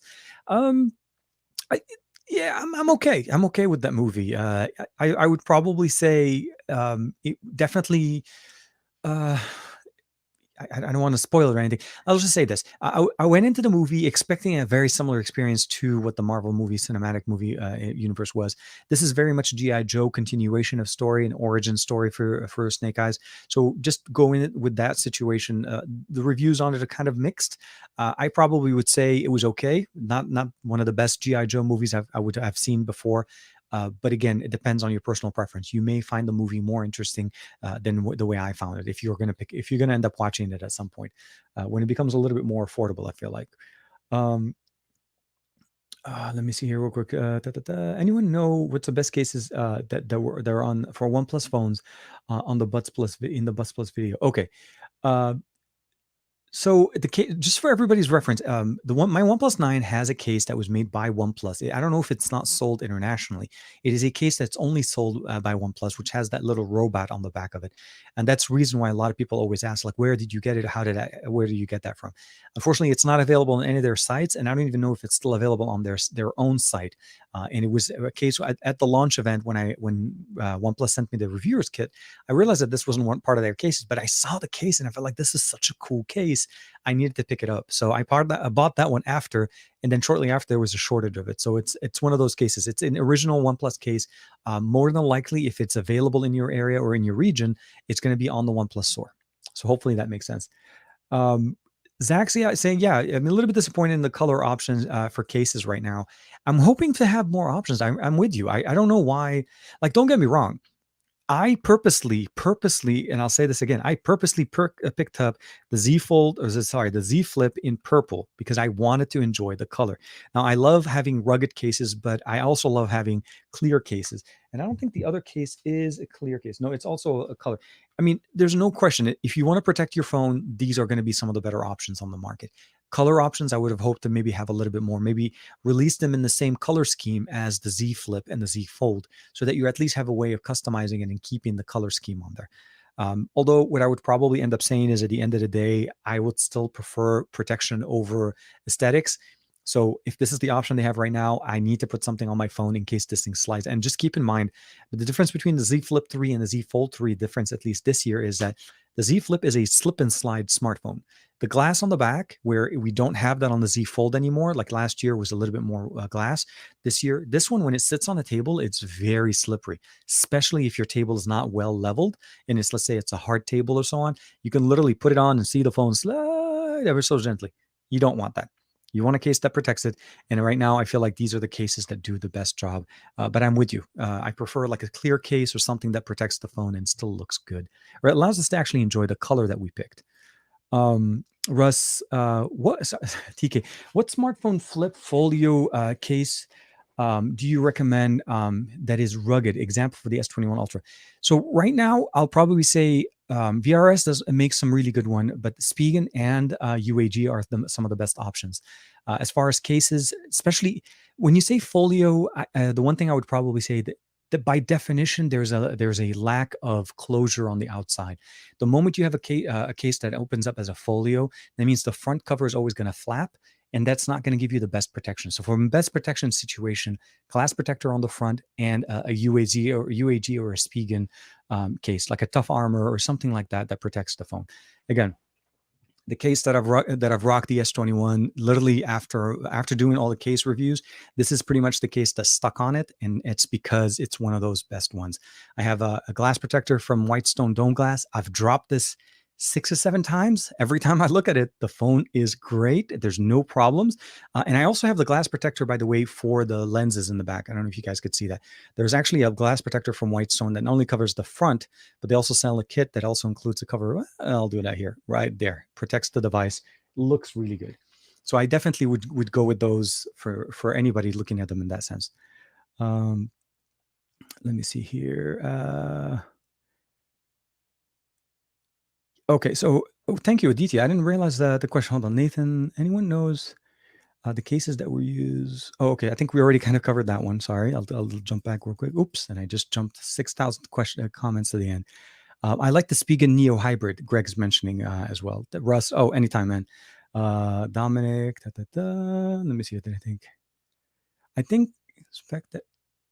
Oh, Spec has a clear case. Okay, no, good to know. Good to know. Appreciate that. I didn't know that they had one in there as well. I know people that. Ah, crap. Okay, Dan's like, I think I know people don't like spoilers, but there were 10 rings in it. That yeah, okay, you got me there. No, I think for that movie, the reason why I'm really liking it, it's not only because it's part of the Marvel cinematic universe, but it is pretty much that whole father son kind of turmoil kind of experience is what they're going with, and I feel like that's the biggest reason. I'm not spoiling to anybody. Obviously, this is part of the trailer for the movie. You know that this is something between him and his dad, and how they're kind of going at it. Of course, it is one of those things I appreciate very much. How we are starting to have more movies, but I am also appreciating the fact that we have more selection and more ways to watch movies. I really want that early access feature to stay and to stay as something that we can move forward with, regardless of basically being released on, the whole Disney situation going on between, for the Scarlett Johansson situation with where Disney and releasing the movie on Disney Plus in Premiere Access. We've learned many things from the current situation is that people want options.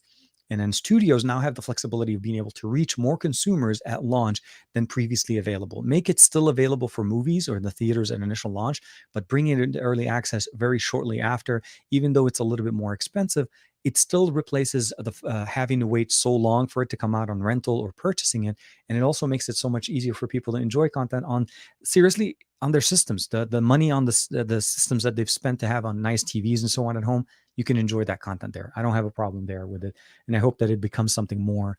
That feature doesn't go away after at the end of 2021. Uh, Halder, Halder is saying love from Saudi Arabia. أهلا وسهلا Halder. Hope you're doing well. كيفك حبيبنا؟ إن شاء الله خير. I love it. So there's a big. Okay, so the fact of the multicultural presence in the live stream, or even just on the channel. I mean, we're talking from people. We have some people from India, from Europe, Northern Europe, in the U.S., East Coast, West Coast, Middle East, going all the way around the world, and that's the beauty of the live stream, and that's the reason why I love just doing this, hanging out with you guys, chit chatting, answering questions, talking about foldables, talking about smartphones. And I'll have to say this. I'll give you guys a little bit of a teaser on the stuff that's going to come out next week.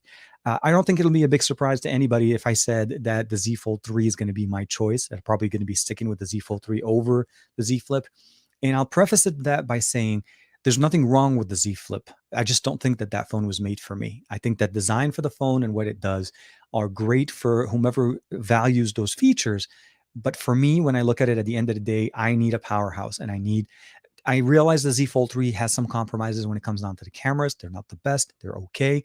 But at the end of the day, when I look at it as a powerhouse, I want to be able to do way more than I do with my S21 Ultra. Because if I look at it as a smartphone, the Z Flip is convenient with the flipping configuration and the aesthetics that we get with that. But at the end of the day, there are some key features missing from it that I really need, specifically DeX, specifically the ability of using mirroring on this device, also the ability of actually having a bigger display. The whole purpose of a folding phone is to get a bigger display over your standard phone, which again is what we do with the Z Fold and what we get with it. The Z Flip still is, for the most part, reaching back to the standard form that we have. And for me, unfortunately, right now, that's not what I'm looking for, but definitely understand. And I would recommend it for anybody that's looking for those type of features in a foldable smartphone. I think the Z Flip is going to be moving Samsung into a very different category at the end of the year. They're going to outsell any other company when it comes down to foldable. But not only that, they're going to help the market bring down the pricing of foldable smartphones, where we haven't been able to see that before. I think Motorola will not be able to stay in the game of foldables if they stay at the price point where they are for their folding for the Razr. I think they're going to need to bring it down a little bit more, provide more affordable options to be able to stay competitive in the market right now. Within the first generation, the Z Flip, the Z Flip 5G, and then of course the Motorola Razr, we saw some improvements. The Z Flip 3 took that to the next level, and seriously, with a decent experience, with a decent trade-in, you can get this down almost down to a $500, $600 for a foldable smartphone. It's crazy. It is crazy, and I'm really happy to see what Samsung is doing with that, of course. Okay, so Jason had a good question. So Jason Curcio, hopefully I'm saying that correctly. I heard that removing the factory screen protector on the Z Fold 3 will void the warranty for us. Is that true? So according to the instruction, at least when you first put in that, yes, Samsung does say do not remove it unless you're able to replace it with something that's supported by them. It doesn't actually basically void the warranty. The warranty on the screen itself, because you are able to peel the screen protector off, as long as you're not doing something bad enough to damage the internal display, it doesn't affect the device.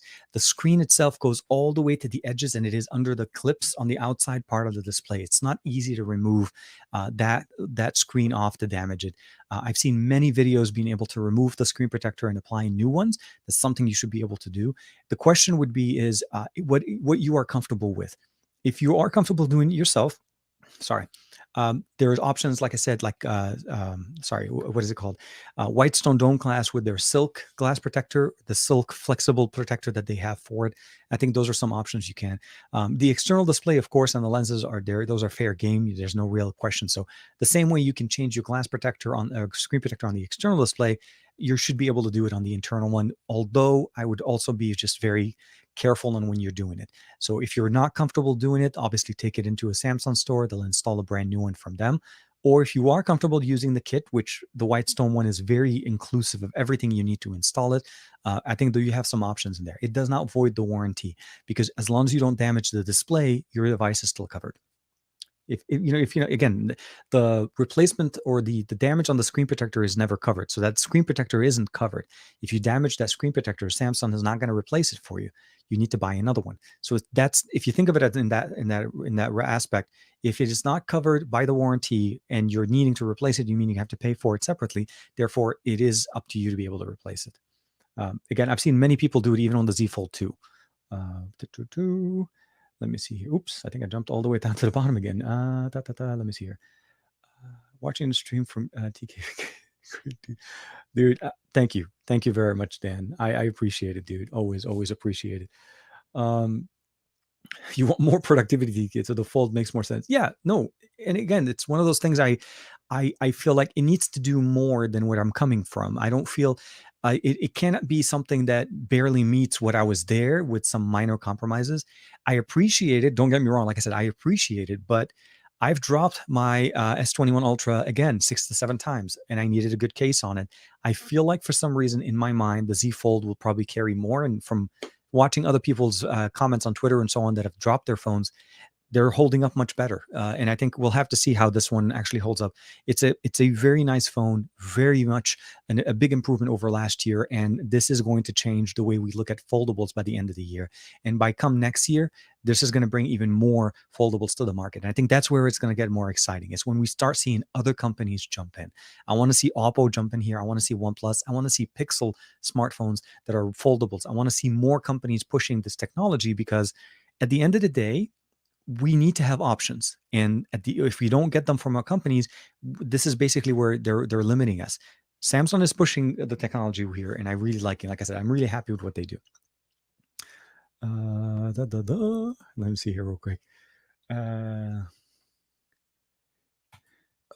Okay, so as Jason's asking is, do you think Whitestone is better, or is it worth changing it? I don't think it's worth changing it. So here's the difference. I think Whitestone's providing you an option to replace the existing screen protector in case that screen protector gets damaged or something goes wrong with it. And that's the biggest thing about it. I don't think you should go and replace it, because out of the box, this one actually is very nice. Again, the material here on the glass protector, or the protector that we have from Samsung, really is a much better solution than what we had last year with the Z Fold 2. The Z Fold 2's biggest concern for me is after about a few months, you start feeling the mugginess. It becomes not as smooth to basically, because again, we are using this as a touch interface. You start feeling the texture on the phone. It feels very different than a regular smartphone. This one actually out of the box, again, feels so much better. And if it does end up getting damaged, the one made by specifically by Whitestone feels very close to that same texture response. So when you get your phone and if you want to replace it with something that feels very close to it, I feel like Whitestone does the job. And they actually have been in the business for quite some time. This is not something that they just started into, but Whitestone's been making glass protectors and coverage protection for a lot of smartphones out there. And I like their solutions because it's easy to replace if you have to replace it. And in that kit, they also include the removal kit in case you want to replace it with another piece of glass protector down the road. It's intended to be more functional like a regular smartphone for us, but I wouldn't go out of the box to replace it unless you need it, or unless you want to make a video like I'm going to do. Can you? Uh, Dr, I appreciate you commenting on the channel, man. I hope you're doing well. Let me see here. I think I'm maybe missing some comments.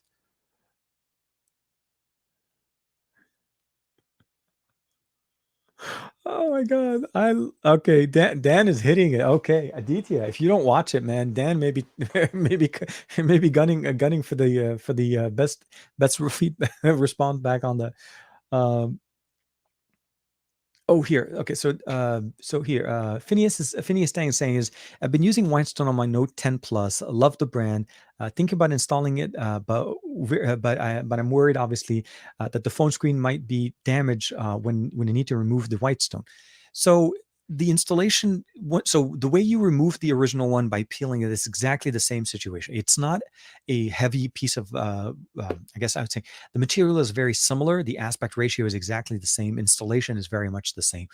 But I'm with you. I understand what you mean. It's like you're thinking is like, if I'm removing the Whitestone later on, how do I fix it? The reality is you're not going to be doing this so often that there's going to be a stress on the glass in a consistent timing, right? You're probably going to do it once, and then for a while, maybe months or whatever, it goes on for a while, and then if you do want to change it again, there shouldn't be a big concern. The issue would be is if you're replacing the glass or that the material too close to each other, then you could be concerned a lot more. So I don't really feel that this is a big issue. Samsung's built quality on the Z Flip 3, sorry, the Z Fold 3 and the Flip 3 are definitely very much close to what they did last year, where the glass or the actual display goes all the way to the edge of the phone, and then they've encapsulated it with an edge area. So you're never actually going to be peeling at the level where it's at the edge of that display. The display actually goes further than what we see from the device. So it actually goes all the way. I'll say this here. This is going to keep peeling because I don't have it set up correctly, but it actually goes all the way beyond what we see on the display. So hopefully I'm hoping that makes sense. But again, at the end of the day, I would probably say is if you're not comfortable doing it yourself, Samsung does offer this as a service in their local stores. So you should be able to do that with them as well. Oh, here. Okay, this is a good one. So Aditya is jumping in with the TK. Are you using the planar magnetics and the THX Onyx with the Z Flip 3? I haven't. No, unfortunately, I've been actually using it with the Z Fold 3 mostly. I think the overall experience is pretty much the same. The THX Onyx with the planar magnetics are going to sound great as long as you're using the right hardware. And I mean that basically by saying the THX Onyx. I was actually able to get a really good sounding experience even when I was using it with the N10 and the N100 or the N200 from OnePlus. They're very much budget smartphones, low power processors, but the experience is pretty much great because 90% of the heavy lifting is done on the THX Onyx, not on the smartphone. So you are always going to be appreciating it there. What I would probably say, though, that where the Z Flip does provide us a better experience is because it is a much smaller phone, it kind of drops further down in your pocket where the THX Onyx sits right above it. And you're able to have, it wouldn't have to basically have the THX Onyx dangling out of the pocket, which is what I end up dealing with most of the time. But I think, yeah, no, it would work perfectly fine here. I like it. And it's a challenge that I currently have running right now with Juan Carlos. We posted our list of songs that we're going to be comparing between the two of us. And I think we had some help from Jeff, also El Jefe Reviews on Thursday. And we're going to be kind of culminating it hopefully next Friday with our best of our week. We're shooting to do another in person. Oh, here. Dan's jumping in. I really hope that the screen fingerprint reader on the Pixel 6 is good. I hate it when I hated it on the S10 Plus. Not sure how much better they could do. I've gotten better since then. So there's a couple of things to keep in mind. Samsung uses Qualcomm technology, and the fingerprint sensor that we have on the S21 Ultra is way better. It's Gen 2 version of the fingerprint sensor that Qualcomm actually announced around the 865 launch event, but we didn't see an 865 launching with that. So I don't think they're obviously going to be using Qualcomm technology for the fingerprint sensor, but fingerprint sensors have gotten so much better, either optical or IR. You're not going to have a big problem there. They're definitely much better than what we saw with the S10 series back when we started to see them more becoming commonly available on devices. So even OnePlus devices, Oppo, Xiaomi, all of the ones that are supporting in-display fingerprint sensor are definitely doing better. We'll have to see what Google does with their side, because for the most part, we are looking at a brand new SoC, the display technology, the fingerprint sensor. Could they be using Qualcomm Gen 2? I hope they do. It's a much bigger sensor and much faster at unlocking your device and better, more secure. But we'll have to see. You're right.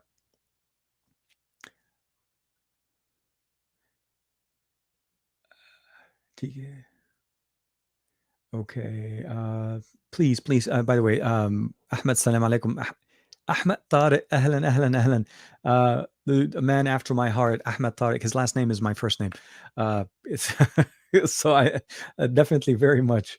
Let me see the best of our yes. So if you guys haven't had a chance to check it out, make sure please to check it out. It's on YouTube as well as on Twitch.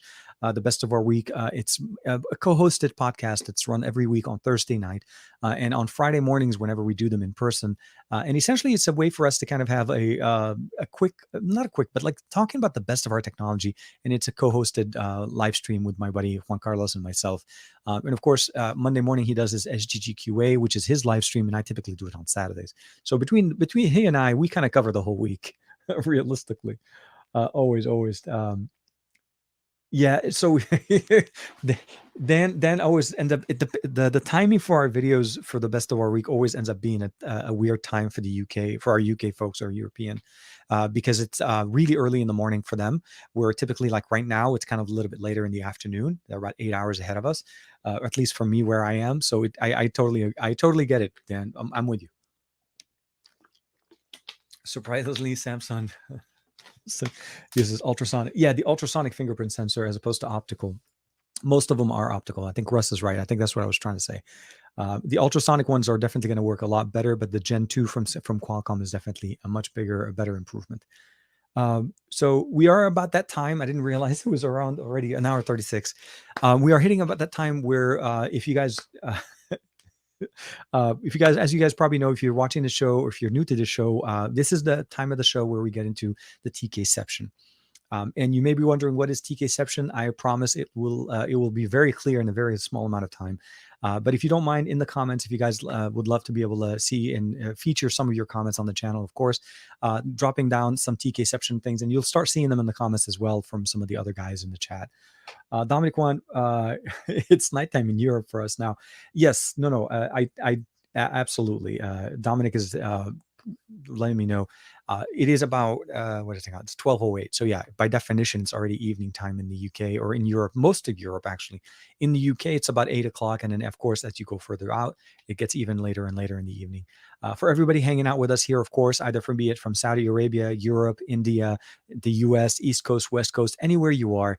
I appreciate you, and I really appreciate you hanging out with us on the Saturdays, kicking it with us. It is the reason why I love doing the show, and I really appreciate having you guys hanging out with me. Um, Thanks again, of course, to Spigen for hooking it up absolutely out of the water there with the best cases that I can get for anything, especially when it comes down to ruggedized cases. I am going to be putting out a video for them specifically, so you guys will definitely have a more dedicated video for that. And then, of course, I'll try to make some highlights or maybe showcase some of my favorite. They had 4 cases for the fold and 2 cases for the flip. We'll have to make sure to keep those guys, showing there for you guys. But yeah, with that being said, this week has been very much there was a little bit of a hiccup with YouTube uploading with the validation process. There was a lot of people that are impacted by that on Thursday. I was hoping to push the Galaxy Watch video on Thursday, but that didn't work out. So it ended up coming out yesterday and then of course there'll be another video that I need to push out tomorrow. The biggest thing I would probably say is the fold and the flip are very much a very unique experience. I don't think a lot of people are going to go for them, but for people that appreciate the technology and what it offers us, will definitely, there's going to be now 2 camps in this situation. The fold that provide us basically the best of the best that Samsung has to offer when it comes down to technology, S Pen functionality, foldable technology, and of course, just overall out there. Since we don't have a Note, the Z Fold 2, it's the Z Fold 3 with S Pen support is definitely going to be the next level experience. The Z Flip, I think, takes everything that we loved about the Z Flip from last year and provides us a really good experience. It is still very much a reliant experience, meaning you do have to open it to do 90% of what you need to do. Although the functions of the things that you can do with the outside now are a lot better, bigger, more functional, and we have a lot more horsepower under the hood here that definitely makes this very much an enjoyable experience. It's not for everybody, and I'll say that because of the form factor, but it definitely is for anybody that enjoys it or basically admires the features that the Z Flip has. You're not going to be disappointed. And the price point starting under $1,000, even lower than that with a trade-in or even some specials available directly from companies, there's no question you're definitely going to be getting some of the best experiences there. So let me do this real quick. I think I saw somebody here. Let me take Dominic, and we're going to highlight. So here's Dan, our Grounded Tech, Air Guys TV. I don't know why I keep saying that, but yes, Dan from Grounded Tech. Let's go ahead and do our TKception. So if you're new to the channel, this is pretty much how we do it. Always appreciated. A little bit of an inception inside of a show. It happened as a coincidence, as a very it happened by accident when the show was launched last year, and it's been part of the show every single time. We like to show it. We like to highlight people in the comments. So of course, thank you very much to Dan, Grounded Tech, as always. Phineas is, of course, thank you very much for hanging out with us. Greg, always big supporter of the channel, very big fan. Thank you very much, TKception, right there. Let me scroll down a little bit. Phineas, it's 3 a.m. there, man. I appreciate you hanging out with us, man. I really, seriously, it is always appreciated. It's very nice, and hopefully we brought some entertainment and some fun, some good old fun to your evening there. Zach, always appreciated. Thank you, man. Thank you very much. Aditya, the man, the Mr. Cumberbatch of the show. TKception, TK Bay, Super Saiyan, as always. Goku, Ultra Instinct, guys. TK showcasing some also speaking cases Bay. Oh my God, Aditya always knocks it out of the park. Dan again coming back at it. TK Fold Bay, TK Case, as always, accessories, the best things that we could do. Russ, TKception, a TK Spigen collector. I have a collection now. I have a collection myself. Yes, you're right. Always appreciate everybody hanging out with us, kicking it with us on their Saturdays. Dominic Wan, always TKception, TK Tesla Bay, and of course TK Flip, Audiophile Bay, and of course Alpha Bay, as always. I am going to be putting out a video hopefully within next week. Oh, Donald, of course, thank you very much. Kicking it up with us on another Saturday morning with tech. Next week's videos are pretty much going to be focused on closing my editorial, I guess, on the fold and the flip. The biggest thing I also wanted to cover also is that I'm actually going to be switching my overhead camera, and I just realized I never turned it off. My overhead camera experience, I'm going to be actually replacing my existing Handycam Sony with the E10. We did use the E10 a couple of weeks ago on the live stream, and unfortunately I had to return it yesterday, but I ended up picking up one of my own because I like the camera so much and what it offers us. And I feel like it's going to be a good solution for us to be able to use it as an overhead. The biggest difference, though, is for me right now, the overhead camera that I have, if I want to shoot in 4K, I can't output a video. So if I had this camera on 4K, when we switched over to look at the phone, or when we were looking at that function would not have worked, and you wouldn't have been able to see. It would have been recording, but you guys wouldn't have been able to see it. So for that alone, I do need something that actually solves that problem, so I can just have my entire videos be produced in 4K. I don't want to, nothing's wrong with 1080p, but I feel like at this point, 4K should be available. And if you don't want to watch it in 4K, it'll default to whatever you need, but at least it helps the algorithm, I hope, by producing content like that. Oh, and of course, Maz B, Gary the fireman. I'm sorry, man. I hope you appreciate it. Thank you. Always Gary, the man, the fireman, the myth himself, the TKception, TK Tesla Bay, of course. It is Saturday. It is a holiday weekend. Hope you guys are enjoying it. If you live in the US, Monday is a holiday for us. So this is going to be a nice 3-day weekend. So for me, and of course, Maz B, thank you very much, brother. Gary, always well done. So again, if you are in the US, hope you enjoy the weekend. You're going to be looking at another couple of days of weekend of holidays, maybe barbecuing, enjoying the weather. Hopefully it's still good. It's going to be really hot for us here in Southern California. But I hope you guys are doing well. Be safe, stay safe, and hope you do well and enjoy your content. Do more with your devices offer you. Smartphones nowadays are way more powerful than what we think they are. Using them just for the standard things is good, but you're really not using or fully utilizing that price point that you paid for that phone, regardless of what grade it is. I promise you, if you look into it, you're probably going to find some new things in there that you haven't seen before. So, with that being said, thank you very much. Hope you're doing great. Take care. I'll see you next week for another episode of the best of our week, as well as another Saturday morning with tech. Till then, have a safe weekend, and I'll see you next time. Bye bye, everybody.